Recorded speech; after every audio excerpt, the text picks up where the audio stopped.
Nagaan Waaqayyo Abbaa, Waaqa Ilmaa, Waaqa Hafuura Qulqulluu, lafa biyya jirtan hundumaatti isiniif haa ta'u.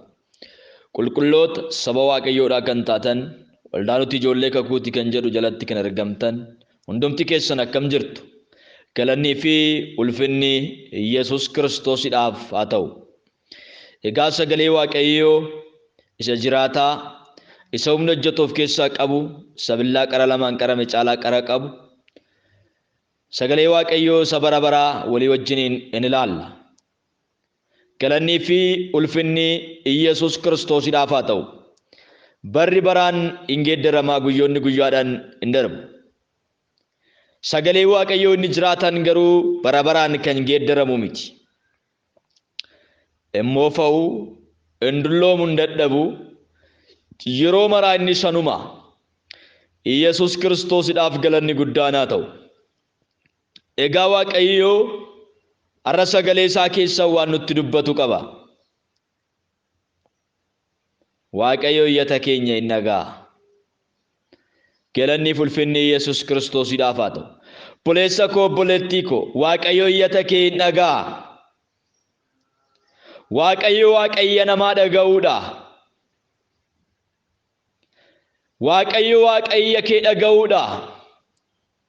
Maalitti iyyatte Waaqayyotti? Iyyannati Waaqayyo biraa qabdu maalin? Wanti ati Waaqayyotti iyyatte suni Waaqayyo bira hin ga'a. Iyyata keedhaaf Waaqayyo deebii ni laata. Yesuus Kiristoosidhaaf galanni guddaan haa ta'u. Iyyanni kee Waaqayyo bira hin ga'a. Gooftaa keenya Yesuus Kiristoosidhaaf galanni guddaan haa ta'u. Iyyanni saba Israa'el Waaqayyo bira ga'e. Sabni Israa'el rakkina guddaa keessatti erga lafa dha'ee booddee gara Waaqayyootti iyyate. Iyyi isaanii gara Waaqayyoo hin ga'e. Bara baay'ee booddee Waaqayyo iyya isaanii dhaga'e. Rakkinni isaanii kan waggaa tokkoon turre. Dhiphinni isaanii kan waggaa lamaan turre. Waggaa 430 aadani. Ni boo'an, ni gaddan. Immaan isaanii dhangalaasan. Gaaf tokko garuu inni nama yaadatu Waaqayyo isaanii yaadate. Inni kakuu namaa hin daganne, inni waadaa namaa hin nyaanne. Yesuus Kiristoosidhaaf galanni guddaan haa ta'u. Har'as obboleessa koo, obboleettii koo, baroota baay'eedhaaf fuuldura Waaqayyootti iyyata kee dhiyeessuu dandeessa. Waan baay'eedhaan Waaqayyoon gaafachuu dandeessa. Waan baay'ee fuula Waaqayyootti dhiyeeffachuu dandeessa. Inni kan baranaa kun adda maqaa Yesuus Kiristoositiin. Barri inni fuulduraa kee jiru kun maqaa Yesuus Kiristoosiin siif bara addaadha. Yesuusidhaaf galanni guddaan haa ta'u. Sagalee Waaqayyoodhaa yommuu dubbatu namni waan facaasee hammataa'edha. Obboleessa koo, obboleettii koo, waa tokko si gorsa. Baratti seenaa jirtu kana keessatti waan gaarii facaasii afaan keetiin. Dubbii gaarii facaasii afaan keetiin. Bara dura koo jiru kana keessatti Waaqayyo iyya koo hin dhaga'a jedhi. Baricha irratti raajii dubbadhu. Galanni ulfinni Yesuus Kiristoosidhaaf haa ta'u. Yesuus inni guddaadha. Wanta afaan keetiin dubbatte baricha irraa hin dhaalta. Yesuusidhaaf galanni guddaan haa ta'u. Bara fuuldura kee jiru kana laaltee hin gaddin, hin boo'in, imimmaan kees hin dhangalaasin, maalan taa'ettee sabdiin kutatin, waan taatummaa Waaqayyootu beeka. Yesuus Kiristoosidhaaf galanni guddaan haa ta'u. Egaa sagalee Waaqayyoo irraa lafa tokko nan dubbisa. Warri saba Israa'el keessaa hojii geggeessuu irra kaa'aman mootichatti dhaqanii iyyatani. Nuyi maaliif hojjettoota kee akkas goota jedhanii gaafatan. Sababni isaan gara mootichaa dhaqanii iyyatanii fi saba Israa'el kanatti hojiitutti dabalame. Hojiin waan itti dabalameef, ba'aan waan itti ulfaateef, nuyi yoo saba keetii maaf ba'aa nutti baay'iste, maaf kana nu goota jennaan deebiin mootichaa akkas ture. Isin dhibaa'ota waan turtaniif hojii dhiistanii waaqayyo waan jettaniif waaqayyoof saganna jettanii waan haasoftaniif dhibaa'ummaa keessaniin kun isinitti dabalamee isaan dhibaa'ota miti. Sabni kun saba dhibaa'aa miti. Sabni kun saba jal'aa miti. Sabni kun saba kakuusaa eeggatuudha. Sabni kun saba abdiidhaan waaqayyoon eeggatuudha. Sabni kun saba waaqayyooti. Sabni kun saba waaqayyoo wajjin kakuu qabuudha. Saba kakuutiin namni kun maal jedhaani? Dhibaa'ota isinii jedhe. Isin dhibaa'ota. Isin dhibaa'ota waan taataniifi. Jalloota waan taataniifi. Kanaaf hojii isinitti dabalame. Hojiitti dabaluu bichaa miti. Dhiirota isaanii lafarraa fixuutu dhufe. Dhiirri yoo dhalate ajjeefamuutu dhufe. Sanyiin isaanii akka hin baay'anne lafarratti akka isaan hin horre sanyii isaanii hambisuudhaaf dhiira kan ta'e hundumaayyuu ajjeesutti ka'an. Isin sanyii dhibaadha, isin jalloota jedhaniin eenyudhaan? Saba waaqayyootiin, warra dhuunfaa waaqayyoo ta'aniin, Israa'elootaan. Warri Gibsiidhaa maal jedhaniin? Dhibaaftuu waan taataniifi, jalloota waan taataniifi, hojii waan hin jaalanneefi, kanaaf hojii isinitti baay'isne. Yesuus Kiristoosiidhaaf galanni guddaan haa ta'u. Sabni kun saba jal'aa miti yaa saba dhagaa. Sabni kun saba kakuuti. Waaqayyo karaa Abrahaam saba kanaaf waadaa galeera. Karaa Isiyaaq, karaa Yaaqoob waaqayyo saba kanaaf waadaa galeera. Waadaan waaqayyo saba kanaaf gale waadaa jitu miti. Waadaa badu miti. Waadaa nyaatamu miti. Waadaa dulloomu miti. Waadaa badu miti. Waadaa jiraatadha waaqayyo saba kanaaf kan gale. Maakaa caalaa doonaa maaraa laafaa jaanaa mariyaabos. Saba kakuu kanatti saba kana kan hin beekne, mootiin saba kana hin beekne, eenyummaa saba kanaa kan hin beekne, sabni kun eenyu akka isaan ta'an kan isaan hin beekne, hariiroo isaan waaqayyoo wajjin hin qaban kan hin beekne, mootii dhibaan tokko saba kanaan dhibooftuu jechuutti ka'e, mootiin jallaan tokko saba kanaan jallattoota jechuutti ka'e. Yesuus Kiristoosiidhaaf galanni guddaan haa ta'u. Al tokko tokko mataatu eegeeta. Al tokko tokko miilatu mataata. In jallatame. Duratu booddee ta'e gaaf tokko tokko. Al tokko tokko durri booddee ta'utti ka'e. Saba waaqayyootu cunqurfamuutti ka'e. Saba waaqayyootu hacuucamuutti ka'e. Hacuucaan kun waggaa takka waggaa lama sitti hin fakkaatin obboleessa koo obboleettii ko. Hacuucaa baroota dheeraadha.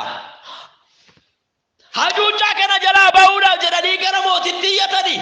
Iyyi isaan gara mootitti iyyatan deebiin arganne. Mootichi numaayyuu jecha gadheedhaan obbiraa isaan geggeesse. Dhibaa'ota jedheen. Dhibooftuudhaas hin jedheen. Jalloota jedheen. Galanni ulfinni Yesuus Kiristoosiidhaaf haa ta'u. Iyyanni isaanii inni jalqabaa gara mootii biyyattii ture. Sana booda iyyata isaanii gara waaqayyootti deebisan. Galanni ulfinni Yesuus Kiristoosiidhaaf haa ta'u. Baroota baay'eedhaaf inni ati iyyite gara waaqayyootti. Baroota baay'eedhaaf inni ati dhiyeessite gara waaqayyootti. Maqaa Yesuus Kiristoosiitiin barana furmaata siif argatu. Bara dhufu kanatti maqaa Yesuusiin iyyi kee furmaata argatu. Gaafiin kee maqaa Yesuusiin deebii argatu. Kan sin ajaa'ibu keessaa seera ba'uu boqonnaa 5 lakkoofsa 15 irratti gara mootitti iyyatan. Mootichis immooyyuu jara kanaan dhibooftuu jedheen. Jara kamii? Saba waaqayyoo warra ta'an, warra dhuunfaa waaqayyoo kanaan. Abboonni keenya yommuu mammaa kan akkas jedha. Garagalcha miilli mataa ooqee jedhu. Yesus Kiristoosiidhaaf galanni guddaan haa ta'u. Mootii kanatu mootii biyya Gibsii kanatu mootii Waaqayyoon hin beekne kanatu saba Waaqayyoon beeku irratti ga'ise. Eenyu irratti ga'ise? Saba Waaqayyoon hin beeku irratti ga'ise. Kanaaf sabni Waaqayyoo sabni Israa'el boqonnaa 2 lakkoofsa 25 irratti seera ba'u akka jedhani bara baay'ee booddee mootiin biyya Gibxiin du'e inni kun inni jalqabaa hin du'e isa amma isaan iyyatatti dhiyeessan kana osoo hin taane mootii isa kanaan dura jirutu jira. Galanni ulfinni Yesuus Kiristoosiidhaaf haa ta'u. Inni du'eera. Namoonni Israa'el immoo garbummaa isaanii keessatti aadanii gargaarsaaf gara Waaqayyootti iyyatanii inni isaan garbummaa keessaa iyyatanis gara Waaqayyootti ol hin ba'e jedha. Galanni ulfinni Yesuus Kiristoosiidhaaf haa ta'u. Sababni isaa sabni kun garbummaa jala jira.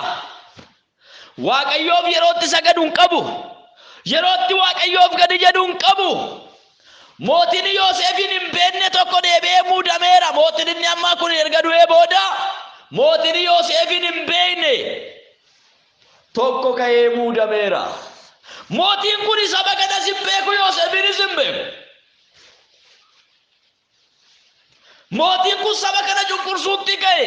Mootiin saba kana hin beekne kun gaafa inni muudamu, gaafa inni ol ba'u, gaafa inni teessoo qabatu sabni kun cunqurfamuutti ka'e. Sabni kun gadi qabamuutti ka'e. Dhalli isaa nyaatamuutti ka'e. Rakkina kana keessa ta'anii gara Waaqayyootti iyyani. Maaliif? Ittiin tolle kaa.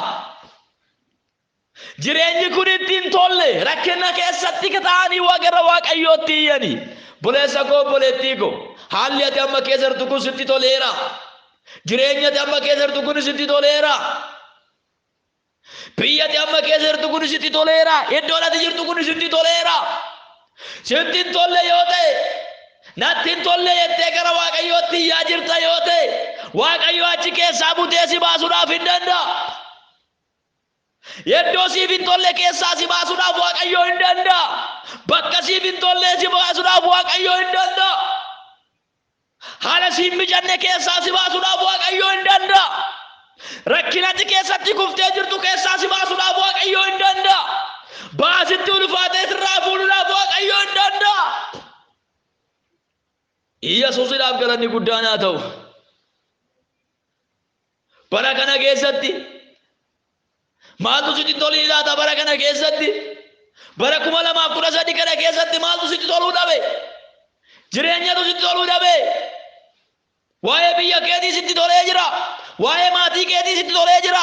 Waa'ee ofii keetii sitti tolee jira. Waa'ee waldaa keetii sitti tolee jira. Waa'ee waldaa amantootaa sitti tolee jira. Sitti hin tolle yoo ta'e gara Waaqayyootti iyyitee jirta yoo ta'e inni kan bara 2014 akkasin ta'u Waaqayyo iyya kee hin nagaa. Iyya keenya hin nagaa Waaqayyo. Boo'icha keenya hin arga Waaqayyo. Yesuus Kiristoosiidhaaf galanni guddaan haa ta'u. Yommus Waaqayyo gadi qabamu saba koo warra Gibxiin jiranii argeera. Isa isaan warra humnaan isaan hojjechiifatan jalaa ba'uudhaaf iyyatanis dhaga'eera. Dhiphina isaanis beeka. Yesuusiidhaaf galanni guddaan haa ta'u. Waan isaan keessa ta'anii gara kootti iyyaa jiranii beekanii Waaqayyo. Rakkina isaanii ani beekanii Waaqayyo. Boo'icha isaanii ani beekanii Waaqayyo. Caba isaanii ani beekanii Waaqayyo. Waan isaanitti hin tolin ani beekanii Waaqayyo. Dhaga'ee jira jedhe. Oolchuudhaafis immoo gadan bu'e. Yesuusiidhaaf galanni guddaan haa ta'u. Paakatoolaba yaradana maralaba jana mariabos. Ralaba ikatudama yalaba diabos. Ani harka warra Gibxii keessaa isaan baasuudhaaf gadi bu'eera. Biyya sana keessaa gara biyya gaariitti isaan biyya gaariitti biyya bal'aatti biyya aannaniif damma baasutti. Haleluuyaa. Lafa Kaanaanotaa, Heetotaa, Amoorotaa nan geessa jechaa jira Waaqayyo. Yesuus Kiristoosiidhaaf galanni guddaan haa ta'u. Haleluuyaa. Maakatolava jalava diabos. Waaqayyo Abrahaamiif biyya Kanaanis ammatti galaatti taate kana kan kee tan godha si booddeedhaanis sanyii keetiif an godha jedhee Waaqayyo waadaa galeefii ture. Abrahaamitti dubbatee ture. Kakuun Abrahaamiif Waaqayyo galee karaa Yisihaaq darbe. Yisihaaq irraan gara Yaaqoob darbe. Hortee Yaaqoobidha. Biyya Gibxitti kan nyaatamaa jiru. Hortee Yaaqoobidha. Biyya Gibxitti kan dhumaa jiru. Sanyii kakuuti. Sanyii kakuu Waaqayyo irra jiru. Sanyii karoorri Waaqaa irra jiru. Sanyii akeekni Waaqaa irra jirutu nyaatamaa jira, du'aa jira, miidhamaa jira, garbummaa jalatti qabamee jira. Maqaa Yesuus Kiristoosiin harki gadi qabe sirraa kaafama. Buleessa koo buleetti koo dhaga'i. Harki gadi qabe sirraa kaafama. Haleluuyaa. Inni si gadi qabe sun sirraa kaafama. Harki gadi qabe sirraa kaafama. Inni nagaa kee gadi qabe, inni bara kee gadi qabe, inni jireenya kee gadi qabe, inni mul'ata kee gadi qabe, inni abjuu kee gadi qabe, inni karoora kee gadi qabe, inni tajaajila kee gadi qabe, inni jireenya kee gadi qabe, inni biyya kee gadi qabe. Maqaa Yesuusiin sirraa kaafama. Inni maatii kee gadi qabe. Maqaa Yesuusiin sirraa kaafama. Meedarraa kaafama jedhii amanii maqaa Yesuusiitiin. Sirraa kaafama maqaa Yesuusiitiin. Inni gadi qabe sun sirraa kaafaman jedhe. Ni jireenya kee gadi qabe sun sirraa kaafama. Inni bara kee gadi qabe sirraa kaafama. Inni mul'ata kee gadi qabe sirraa kaafama. Inni abjuu kee gadi qabe sirraa kaafama. Sirraa kaasa Waaqayyo. Sirraa fuudha Waaqayyo. Sirraa fuudha Waaqayyo. Sirraa fuudha Waaqayyo. Iyyata isaanii dhagee isaan oolchuudhaaf gadi bu'e. Harka Gibxii keessaa isaan baasuudhaaf gadi bu'e Waaqayyo. Maayidola Vaajana Maariyaam gadam bu'e. Gara biyya gaariitti isaan geessuudhaaf. Gara biyya caalutti isaan galchuudhaaf. Garbummaa waggaa 430 keessaa isaan baasuudhaaf. Isaan oolchuudhaaf. Chaakaaloo Daanaa Maaraa Laavaajana Maariyaam. Haleluuyaa. Yesuusidhaaf galanni guddaan haa ta'u. Si oolcha Waaqayyo. Rakkina kee keessaa si oolcha Waaqayyo. Isa gadi qabee jiru jalaa Waaqayyo butee si baasa. Haleluuyaa. Hin cunqursee sabni kun hin cunqurfame. Mootiin kun saba kana cunqursee gadi isaan qabe. Hin guddatan jedheen, hin baay'atan jedheen, hin hortan jedheen. Saba Waaqayyo eebbise maal jedhee horaa baay'adhaa irra lafaa guutaa jedhee saba Waaqayyo eebbise kana horuun isiniif hin ta'u, baay'achuun isiniif hin ta'u, lafa kana qabachuun isiniif hin ta'u, jiraachuun isiniif hin ta'u, isiniif dhumuutu ta'a. Bilisummaan isiniif hin ta'u, garbummaatu isiniif ta'a. Garba taatanii jiraattu, anaaf hojjettanii jiraattu, hojjettoota koo taatu. Sabni kun hojjettoota namaatii ta'uudhaaf miti kan isaan yaamaman. Isaan hojjettoota Waaqayyooti, tajaajiltoota Waaqayyooti, luboota Waaqayyooti, qulqulloota Waaqayyooti, saba dhuunfaa Waaqayyooti, saba kakuu Waaqayyoo irra jiruudha. Yesuusidhaaf galanni guddaan haa ta'u. Kakuu baatanii gadi qabamuun hin jira. Mul'ata baatanii gadi qabamuun hin jira. Eebba baatanii gadi qabamuun hin jira. Ayyaana Waaqayyoo baatanii gadi qabamuun hin jira. Garuu yeroodhaaf gadi qabamuun kee yeroodhaaf, boo'ichi kee yeroodhaaf, gaddi kee yeroodhaaf, imimmaan kee yeroodhaaf Waaqayyoo butee keessaa si baasa. Haleluuyaa. Yeroodhaaf gadi qabamuu dandeessa. Yeroodhaaf qorumsa adda addaa keessatti kufuu dandeessa. Yeroodhaaf wanta adda addaa keessa galuu dandeessa. Yeroodhaaf imimmaan kee dhangalaasuu dandeessa. Yeroodhaaf boo'uu dandeessa. Inni garuu imimmaan ija kee irraa haqu Waaqayyo gooftaan gaaf tokko gara kee dhufa. Hin arga iyya kee, hin dhagaa iyya kee. Haleluuyaa. Hin arga rakkina kee, dhiphina kee hin arga. Yaaddoo kee sana hin beeka. Waan si gadi qabee sana hin arga. Haleluuyaa. Achi keessaa dhufee si baasa. Beena baasa Waaqayyo jedhime. Ilaa amantumaan dubbadhu, obboleessa koo obboleettii koo ofirratti dubbadhu. Meena oolcha Waaqayyo koo jedhi. Waaqayyo oolchuun amala isaati. Baasuun amala isaati. Geggeessuun amala isaati. Jiraachisuun amala isaati. Diina keetti faraduun amala isaati. Haleluuyaa. Chakala dana mara lava jena mariabos.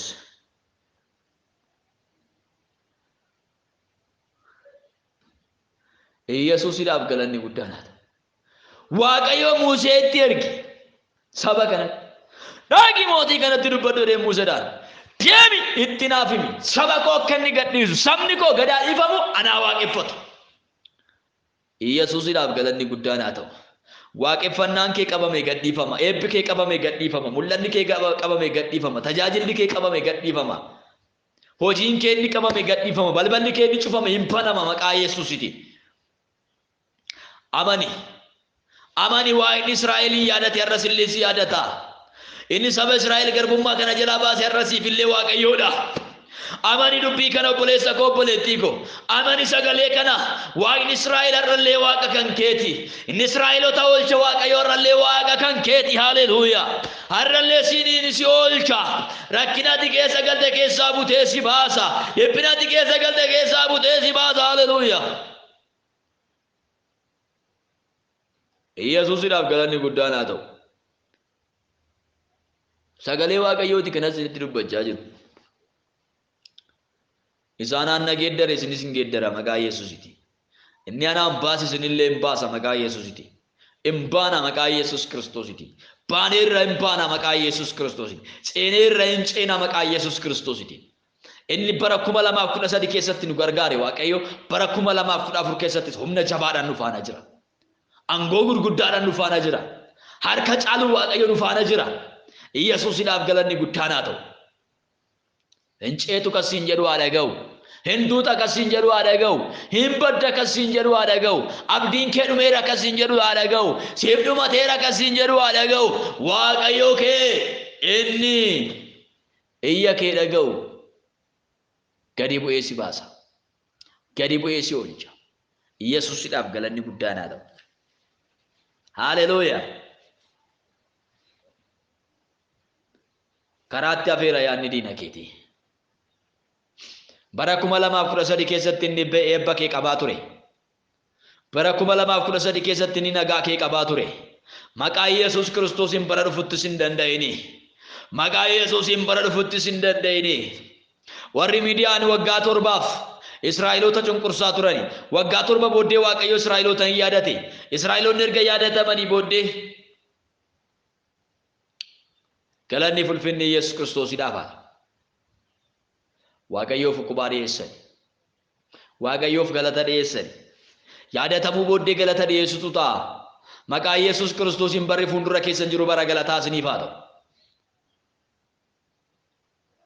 Inni eebba kee nyaachaa bahe, inni dafqa kee nyaachaa bahe, inni nagaa kee nyaachaa bahe. Bara dhufutti maqaa Yesuus isin argatin.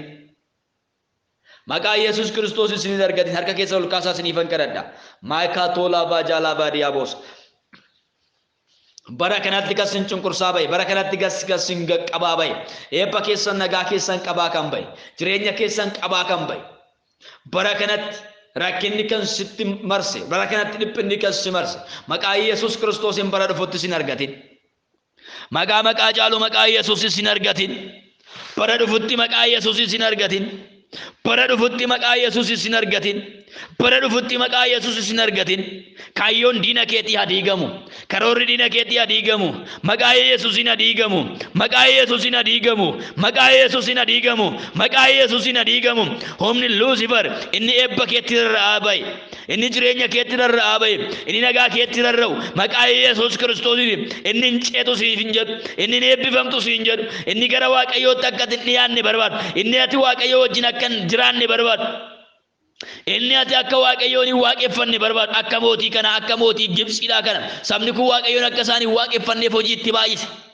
Inni gadi si qabuu barbaadu. Inni si cunqursuu barbaadu. Inni garbummaa jalatti siidhuu barbaadu. Inni kiyyoo jireenya keetiif qopheesse. Kaayyoon Luusifer maqaa Yesuus Kiristoosiin bara dhufutti sin argatini. Maqaa Yesuusiin sin argatini. Karoorsee inni manaa bahe. Bara dhufu kanatti si qabuudhaaf inni kaayyoo karoorfatee inni manaa bahe. Inni kaayyeeffatee manaa bahe. Maqaa Yesuus Kiristoosiin karoorri isaa kan fashalaa'ee haa ta'u. Kaayyoon isaa hadiigamuu maqaa Yesuusin. Hadiigamuu maqaa Yesuusin. Bara dura kee jiru kanarraa hadiigamuu.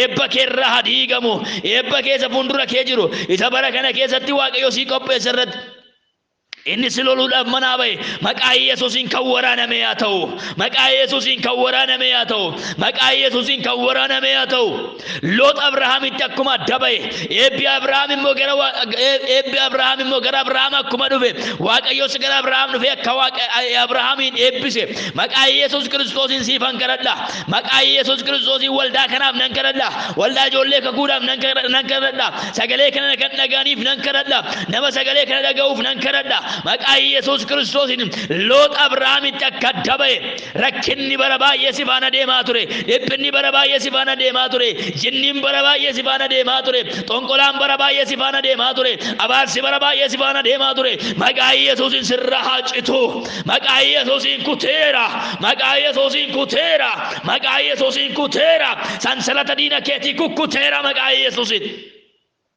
Cedirra maqaa Yesuus Kiristoosiin eebbatti rarraa kan baat nagaa isaaniitti rarraa kan baat jireenya isaaniitti rarraa kan baat eebba isaanii nyaachaa kan baat mul'ata isaanii nyaachaa kan baat maqaa Yesuus Kiristoosiin cedirra maqaa Yesuusiin cedirra maqaa Yesuusiin ibiddi waaqaa si haa nyaatu gubadhu maqaa Yesuusiin waliin hin tarkaanfattu bara haaraa kanatti waliin hin tarkaanfattu cedirra maqaa Yesuus Kiristoosiin cedi sansalanni diinaa sansalanni Luusifer afurri xonqolaa afurri digimti maqaa Yesuus Kiristoosiin cetirraa maqaa Yesuusiin cetirraa maqaa Yesuusiin cetirraa maqaa Yesuusiin cetirraa maqaa Yesuusiin rifeensa mataa isaanii jalqabee qeensa miila isaaniitti ibidda Waaqayyoo abboomeera daafi maqaa Yesuus Kiristoosiin sin ajaja afurri dukkanaa afurri xonqolaa afurri digimtii afurri Luusifer maqaa Yesuus Kiristoosiin sin ajaja baay'ee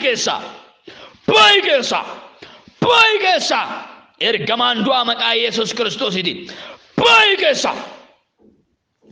baay'ee keessa ibiddi waaqaa si haa nyaatu baay'ee keessa ibiddi waaqaa si haa nyaatu nagaa isaanii qabdee kan jirtu biyyoota adda addaa irratti kan itti hojjisiiste dhagna isaanii irratti kan hojjisiiste uffata isaaniitti kan hojjisiiste waan nyaatamuun kan itti laatte maqaa Yesuus Kiristoosiitiin hin ceetu kan jettu mul'ata isaaniitti maramtee akka bofaa kan teessu kakuu isaaniitti maramtee akka bofaatti kan teessu dhagna isaaniitti maramtee kan teessu gadaamessa isaaniitti maramtee kan teessu jireenya isaaniitti maramtee kan teessu hojii isaaniitti maramtee kan teessu eebba isaanii dhugaa kan jirtu dafqa isaanii nyaachaa kan jirtu maqaa Yesuus Kiristoosiin amma si ajajeera gubadhu maqaa Yesuusiin gubadhu caraan dafi maqaa Yesuus Kiristoosiin iyyuudhaan haqqisiisuudhaan dafii keessaa deemi beemi keessa maqaa Yesuus Kiristoosiin beemi keessa maqaa Yesuusiin beemi keessa maqaa Yesuusiin qorsa wajjin kan laatteef daf amma haqqisiisuudhaan keessa bayi keessa bayi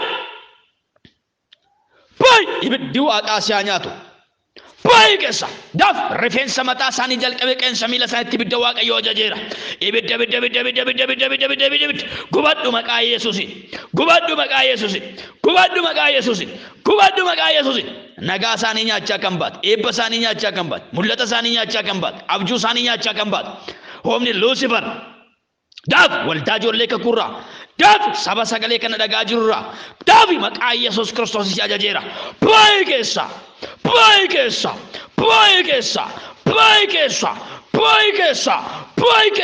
daf iyyuudhaan haqqisiisuudhaan hurgufuudhaan hollechisuudhaan daf bakka jirtu sochai ibiddi waaqaa si dhufeera ibiddi waaqaa sitti dhufeera harki Waaqayyoo sitti dhufeera baay'ee keessa maqaa Yesuus Kiristoosiin baay'ee keessa maqaa Yesuusiin baay'ee keessa maqaa Yesuusiin irreen Waaqayyoo sitti dhufeera irreen Waaqayyoo sitti dhufeera harki Waaqayyoo sitti dhufeera nagaa isaanii nyaachaa kan baate eebba isaanii dafqa isaanii nyaachaa kan baate maallaqa isaanii nyaachaa kan baate humna isaanii nyaachaa kan baate mul'ata isaanii qabdee kan turte kakuu isaanii qabdee kan turte lafa Waaqayyoo isaaniif yaade akka isaanii hin geenye karaatti kan hambisuu barbaadu maqaa Yesuus Kiristoosiin sin ajaja bara fuuldura isaanii jiru kan itti dukkaneessitu abdii isaanii kan dukkaneessitu mul'ata isaanii kan dukkaneessitu fuuldura isaanii kan dukkaneessitu afurri dukkanaa maqaa Yesuus Kiristoosiin humni dukkanaa maqaa Yesuusiin maqaa Yesuusiin afurri ateetee borantichaa afurri sheexanaa maqaa Yesuus Kiristoosiin waraaname afurri jawwee afurri bofaa maqaa Yesuus Kiristoosiin waraaname ibiddi waaqaa si haa nyaatu kallattii garaagaraatiin kan hojjettu afurri 666 maqaa Yesuus Kiristoosiin ibiddi waaqaa si haa nyaatu maqaa Yesuusiin maqaa Yesuusiin Bayi humni budaa maqaa Yesuus Kiristoosiin afurri budaa bayi keessa naaf ibiddi waaqaa si haa nyaatu bayi keessa bayi keessa bayi keessa Chakala vayadana madiabos. Maidona makalava jena madiabos. Namota baye wafurri waaqayyo birmadu baasara. Harki waaqayyo namota baye birmadu baasara. Namota baye tu birmadu baajira.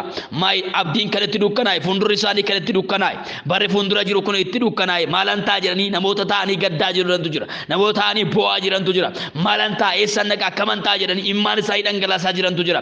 Harki waaqayyo amma gargaaraa jira. Dukkana isaan irraa rukutaa jira. Dukkanni keessa rukutamaa jira. Dukkanni keessa rukutamaa jira. Dukkanni keessa rukutamaa jira. Maqaa Yesuusiin obboleessa koo obboleettii koo dukkana kee waaqayyo rukutaara. Dukkana kee waaqayyo rukutaara. Rukutameera dukkanni maqaa Yesuusiin. Rukutameera dukkanni maqaa Yesuusiin. Abaarsi sirraa cabeera. Abaarsi sirraa cabeera. Dukkanni sirraa rukutameera. Jinni rukutameera. Jawween rukutameera. Bofni rukutameera. Rukutameera. Rukutameera. Rukutameera. Rukutameera. Rukutameera. Rukutameera. Rukutameera. Ibiddi waaqaa si haa nyaatu maqaa Yesuus Kiristoosiin. Chakala dana madiaba. Dhukkuba gara garaatiin dhiphachaa kan jiran amma maqaa Yesuusiin birmaduu baani. Birmaduu baa maqaa Yesuusiin. Fayyaa maqaa Yesuusiin. Fayyaa maqaa Yesuusiin. Fayyaa maqaa Yesuusiin. Fayyaa. Fayyaa. Fayyaa. Fayyaa. Fayyaa. Fayyaa. Takala vaja humni fayyisuu waaqayyoodha ammas irratti haa dhufu. Humni fayyisuu waaqayyoo sin irratti haa dhufu. Humni fayyisuu waaqayyoo sin irratti haa dhufu. Humni fayyisuu waaqayyoo sin irratti haa dhufu. Humni fayyisuu waaqayyoo sin irratti haa dhufu. Humni fayyisuu waaqayyoo sin irratti haa dhufu. Fayyaa maqaa Yesuusiin. Fayyaa maqaa Yesuusiin. Fayyaa maqaa Yesuusiin. Fayyaa maqaa Yesuusiin. Birmadubaa maqaa Yesuusiin. Birmadubaa maqaa Yesuusiin. Chakala doona mala vajina madiabos. Yesuusidhaaf galanni guddaan haa ta'u. Abbaa galatoomi. Iyyata keenya waan dhageesseef ulfaadhu. Waa'ee maatii keenyaaf sitti iyyanne waan dhageesseef ulfaadhu. Waa'ee biyya keenyaaf sitti iyyanne waan dhageesseef ulfaadhu. Waa'ee ofii keenyaaf sitti iyyanne waan dhageesseef galanni guddaan siif haa ta'u. Iyyata keenyaaf deebii waan laatteef ulfaadhu. Amma yaa Waaqayyo gooftaa maccoonni dukkanaa waan waraanamaniif galanni guddaan siif haa ta'u. Hojiin kee waan hojjetameef ati kabajame. Waan goote hundumaatti ati ulfina fudhadhu. Hojii hojjette hundumaatti ati ulfina fudhadhu. Gochaa goote hundumaatti ati ulfina fudhadhu. Ulfinni hundumtuu kan keeti. Hojiin hundumtuu siin hojjetame. Si malee kan hojjetame tokkollee waan hin jirreef galanni guddaan siif haa ta'u. Tajaajila ammaa kana keessatti yaa Waaqayyo harki kee waan mul'ateef, harki kee waan kabajameef, ati qofti waan olaanteef galanni guddaan siif haa ta'u. Yesuusii koo ulfaadhu. Har'as hojjechaa jirta ulfaadhu. Bara baraan ati sanuma ulfaadhu. Saba kee fayyisaa jirta ulfaadhu. Fayyistee ulfina kan fudhattu si duwwaadhaa ulfaadhu. Oolchitee birmaduu baastee yaa Waaqayyo gooftaa ulfina kan fudhattu si duwwaadhaa ulfaadhu. Saba kana waan gargaarteef galanni guddaan siif haa ta'u. Eegumsa kee saba kanaa waan baay'isteef kabajni guddaan siif haa ta'u. Hundaasaa gootaa ulfaadhu. Maqaan kee ululaa jedhu. Sagalee kana dhaga'anii keessi isaanii kan jajjabaate. Sagalee kana dhaga'anii yaa Waaqayyo gooftaa seenaa isaanii kan jijjiirame. Namoonni baay'ee waan jiraniif namoota baay'eedhaaf yaa Waaqayyo gooftaa gargaarsa waan gooteef sin galateeffadha bakka isaanii bu'e. Galatan sii dhiyeessa bakka isaanii bu'e. Galanni guddaan siif haa ta'u. Ulfinni guddaan siif haa ta'u. Kabajni guddaan siif haa ta'u. Maqaan kee ololaa jedhu. Hojiin hundumtuu kan keeti. Maqaan kee haa kabajamu. Maqaan kee ololaa jedhu. Gooftaan sin haa eebbisu. Eebbifamaa waan siniif ta'e hundumaaf Waaqayyoo keessan galateeffadhaa. Kan isiniif godhe isa waan ta'eef. Gooftaan sin haa eebbisu. Eebbifamaa barri keessan jireenyi keessan kan eebbifamee haa ta'u. Tajaajila tajaajilutti kan itti eebbifamnu yookaan immoo kan itti fayyinu erga itti fayyinee booda immoo kan nuti ol kaafnee mul'isnu akka alaabaatti ol kaasnee kan mul'isnu gooftaa keenya Yesuusidha. Yesuusidhaaf galanni guddaan haa ta'u. Ol ka'ee mul'achuu kan qabu isa duwwaadha waan ta'eef. Moo'ee argamuu kan qabu isa duwwaadha. Tajaajila keenya keessatti, jireenya keenya keessatti, mana keenya keessatti inni olaanee haa mul'atu. Bara fuuldura keessan jiru kana keessatti sinan eebbisa. Yesuus mana keessan keessatti olaanee haa mul'atu. Caalee haa mul'atu. Moo'ee haa argamu. Gooftaan sin haa eebbisu. Inni moo'adha. Bara baraan inni moo'adha. Mana keessan irratti illee maqaa Yesuusiitiin moo'ichi Waaqayyoo haa mul'atu. Harki Waaqayyoo haa mul'atu. Jireenya keessanis haa mul'atu. Gooftaan sin haa eebbisu eebbifamaa. Barri keessan kan eebbifame haa ta'u.